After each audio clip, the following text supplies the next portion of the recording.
Ele saía da cama, na ponta do pé. Lanchava batata, sabia teu gosto. A bandeja café, chocolate, biscoito, salada de frutas, suco de mamão.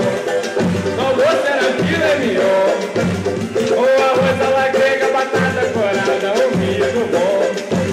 No jantar era a mesma fartura no almoço. Ainda tinha opção, mas deu mole, ela dispensou você. Vamos rolar. Chegou em casa outra vez, doidão. Brigou com quem? Brigou com a preta sem razão. Quis comer arroz doce com diabo. Botou sal na batida de limão. Aí pagou mico. Eu lavagem uma capa, banana pro porco, pro gato.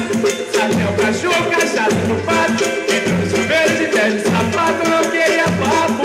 Foi lá no porão, pegou 3 oitão. Eu tiro na mão do próprio irmão que quis te segurar. Eu consegui te desarmar. Foi pra rua